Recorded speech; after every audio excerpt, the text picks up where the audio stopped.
Oke teman-teman, pada episode kali ini udah episode ketiga ya dari rangkaian tutorial pemrograman IoT menggunakan Woki. Ya, kali ini kita akan coba untuk membuat sebuah project eh, mengendalikan sebuah lab. Jadi lab berkedip ya, yang project pertama di episode pertama itu ada lab berkedip. Nah, sekarang kedipannya akan kita coba kendalikan dengan potensiometer.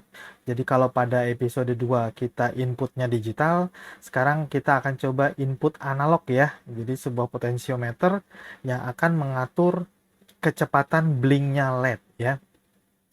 Baiklah, kita mulai saja.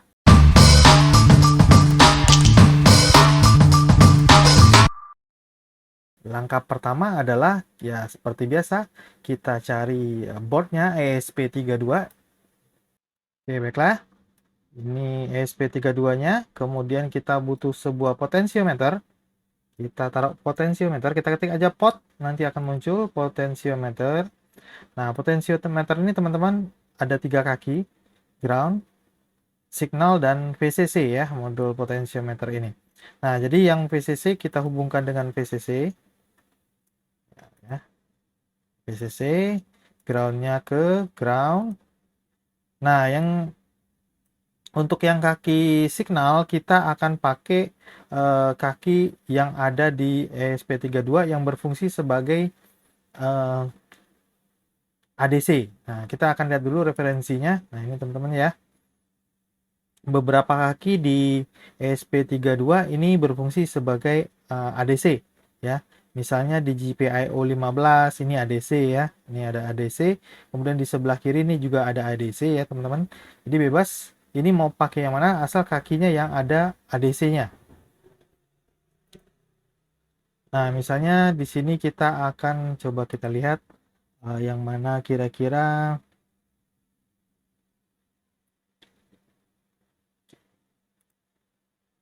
GPIO 2. Oke, kita yang dekat aja di sini. Oke, ada 2 ya. Nah, ini teman-teman ya. Nah, kita lihat dulu.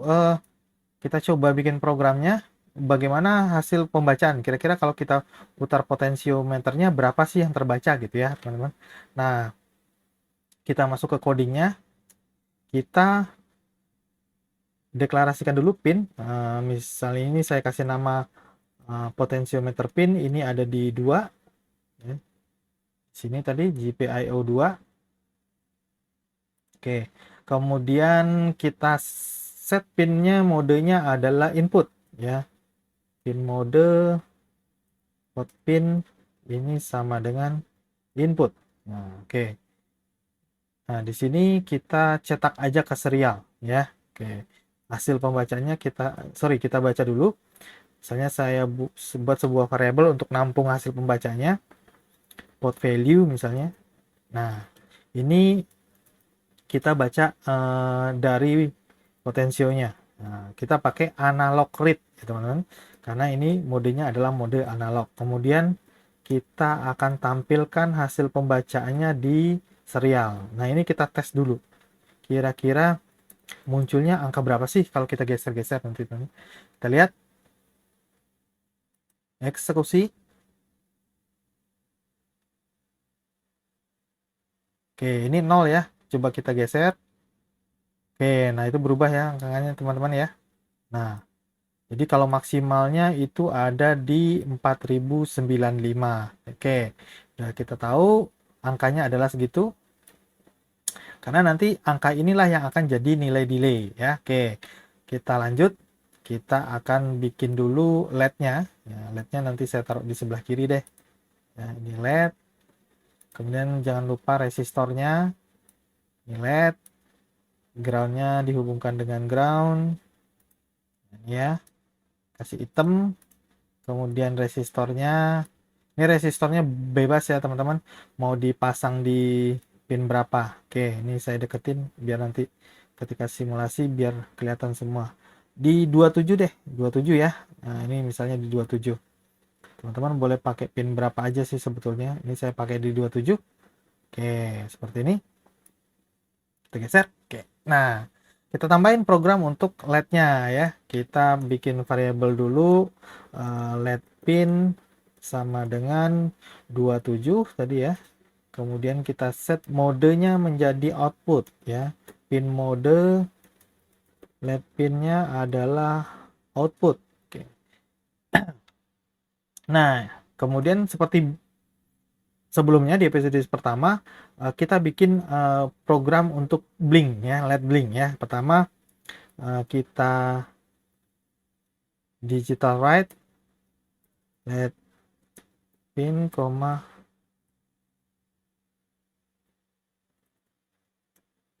high ya, kita hidupkan. Nah, delaynya ini kita ambil dari nilai pot value ya, jadi nilai potensiometernya. Oke. Kemudian kita matikan digital, oke, digital write LED pin, low ya. Kemudian kita delay lagi sebesar pot pinnya. Pot value ya, sorry, pot value. Nah, seperti ini. Nah, jadi nilai potensiometer itu tadi yang kita cetak di serial ya, angkanya yang berubah-ubah itu jadi nilai delay. Jadi nanti blinknya akan berubah kecepatan kedipannya ya. Kita coba aja. Ini potensiometernya 0 ya. Nah, nggak terlihat kedipannya. Oke, kita coba geser. Oke, ini kan angkanya udah naik ya. Tuh kedipannya. Ini kalau kita geser lagi, maka dia akan semakin lama berkedipnya. Oke. Nah, ini udah 1000 ya, 1000-an. Ini kalau kita geser ke sini, ini akan semakin lambat. Ini sekitar 2 detikan ya. Oke. Kalau kita geser ke sini, ini setengah detik. Oke. Ya, kita geser lagi. Nah, semakin cepat. Kita geser lagi. Oke, semakin cepat blinknya ya. Oke. Nah, seperti itu. Jadi ini kita mempelajari bahwa ini adalah bentuk input analog ya. Jadi yang mesti dipahami tadi kalau kita mau potensiometer ini adalah sensor analog gitu ya. Nah, ini kita masukkannya harus di salah satu kaki yang ADC di ESP32-nya. Nah, ini beberapanya yang ada di tanda ADC ada banyak ya. Nah, ini bisa dipakai. Kalau yang tidak ada ADC tidak bisa ya, dia tidak bisa membaca analog ya. Nah, seperti itu. Nah, itu topik kita hari ini ya, project kita hari ini mengenai bagaimana mengontrol sebuah LED menggunakan potensiometer. Jangan lupa tonton terus ya episode mengenai ESP32 dengan Wokwi ya, karena ini sangat mudah sekali. Teman-teman nggak perlu modal beli alat ya untuk belajar IoT. Oke teman-teman, terima kasih.